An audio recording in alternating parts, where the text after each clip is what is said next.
Hi guys, I'm Beth. This is Read Remark. Let's do a wrap up for the month of May.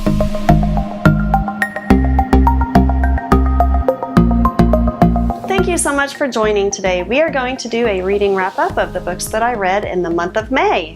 First up was How to Stop Time by Matt Haig. I give this book 3 stars. It follows our main character, Tom Hazard. Nice name, eh? As he goes through time. He was born with a rare genetic defect in which he would age much, much slower than the average person. So he's been alive for centuries by this point when we meet him in the present day. Throughout the book, we see his life leading up to the present day and his series of bump up againsts with celebrities throughout time, such as Josephine Baker, Tchaikovsky, Shakespeare, all sorts of different people. Now, it doesn't really quite get into the depth of time travel and near immortality like I kind of wished that it would.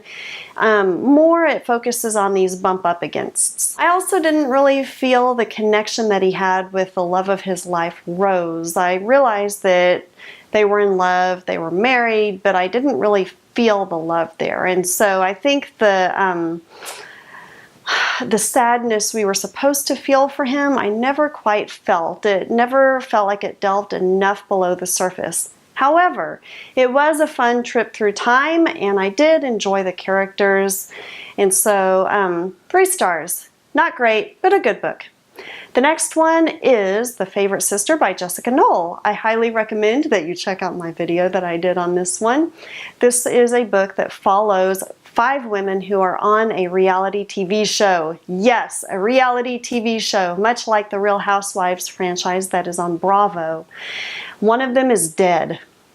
And so it follows the events that led up to her death, and we find out how it happened, but we also find out a lot of stuff that's going on with the different women. We get to see from each of their different points of view. 4 stars, really good book. I highly recommend it. It's an interesting look at how women both build each other up and simultaneously tear each other down. The next book is The Oracle Year by Charles Soule. This is a really interesting concept. A man wakes up with all sorts of predictions, about 150 or so predictions that just mysteriously have come to him. He starts leaking them out. He starts selling them for millions and millions of dollars. The only thing this book was missing for me was even more predictions. I would have kind of liked to have seen a third-party point of view shot where we see maybe someone who is greatly impacted by the predictions from their point of view. Not necessarily just hearing how tortured the main character was about the impact that his predictions were having on society. But still a very good, adventurous ride. I give this one 4 stars. It's a great book, The Oracle Year. The next book is A Higher Loyalty by James Comey. This was a nonfiction book, and yes, it is the same James Comey who was the former FBI director. This is his tell-all. He was hired as the FBI director under Obama. He was fired under Trump. This is where he talks about his time under each of the different presidents. He also had some time where he worked under George W. Bush in a different capacity. He also talks about different cases that he worked on in his time as an attorney. He even talks about his investigation into Hillary and her emails. Now, I'm setting aside my personal politics for this one, mainly because I'm still not quite sure what I think of James Comey, personally speaking, because people on both sides of the aisle have plenty of reason to have hard feelings against the guy. He's not necessarily ingratiated to either party line, but I give this book 5 stars because it is such an interesting look at his career. Fascinating. It's a fascinating look at history, and these are the kinds of things that I really love to see in a nonfiction book.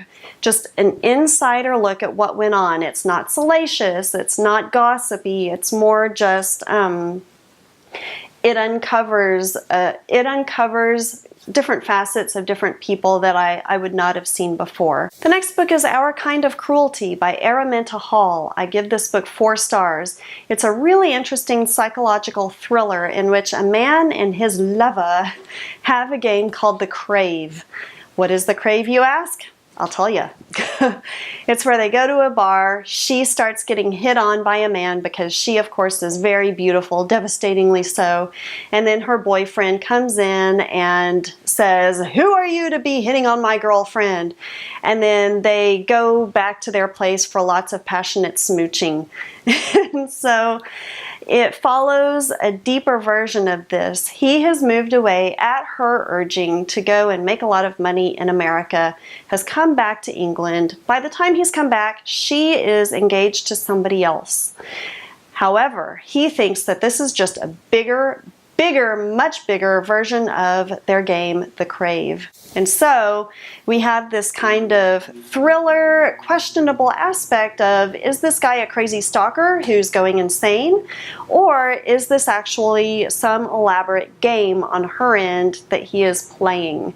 Very interesting concept, very interesting follow through by the author Araminta Hall. The next book is Annihilation by Jeff Vandermeer. This is another interesting concept. 4 women are on an expedition to a place called Area X. There have been 11 expeditions before them, all with differing results. And so these 4 women were especially handpicked to go and do the next expedition. Now, I've talked a lot about how much I love character-driven stories. This one takes a different twist on that, and it dwells more in the setting. A lot of people compare it to sort of a Lovecraftian tale where we get to see in great detail all of the mythical and supernatural creatures that go bump in the night. It does build up the terror. This place is definitely a scary place to be, but for me, I am more of a character-driven person. So really it depends on what kind of story you like to read. Character-driven, setting-driven. It is still good. I enjoyed it a lot. The next book is Mrs. by Caitlin Macy. I give this one 4 stars. It starts off like one of those yummy mummy of Park Avenue books where it follows the rich and fabulous women of New York who just really have nothing more to do than outsource their child care to the nannies, buy the latest fashions, and lunch with each other and gossip. It's that in and of itself is actually kind of an interesting construct for me because it's so different from the life that I lead and will ever lead that it's almost like taking an anthropological look at this different society. So Mrs. starts off kind of like that, but very quickly delves much deeper into the characters, and we see that there's a lot going on in these different lives. Even the ones that are the most rich, the most fabulous. It goes much deeper. It's something that kind of took me by surprise, much like The Nest did by Cynthia Dupree Sweeney. I started off with The Nest, hating all the characters in it, and then by the end of the book I was like, oh. And the final book is Wonder by R.J. Palacio. Definitely I give this one 5 stars. I read this one after my 5th grader read it in class, and then they also went and saw the movie as a class field trip, so he recommended the movie to me. He doesn't recommend books a lot because he does not enjoy reading. Oh. So when he recommends a book to me, I know that it's one that I have to take his word for it. And this one definitely delivered, and it made me cry my own tears in a couple different places. It follows a boy who has a facial abnormality and his first year in public school. And it's kind of a scary time for him because he's having to really go out in public. He's having to face all of these peers, some of whom are not so nice about what's going on with his face. But then there are some other surprising ones who really don't really care about that, and they embrace him, not necessarily literally, but figuratively embrace him and look at him for his personality. It really exemplifies the precept in the book of choosing kindness. So Wonder, if you haven't read it, it's made for middle schoolers or elementary schoolers, but I think it's good for people of all ages to read. Gets you right in the feels. Alright, thank you so much for watching, guys. Let me know if you've read any good books this month, and if you've read any of the ones that I mentioned here, let me know what you thought of them. It's always interesting to get the different viewpoints of people, especially when they disagree with what I thought of a book. It's always cool to see the different points of view.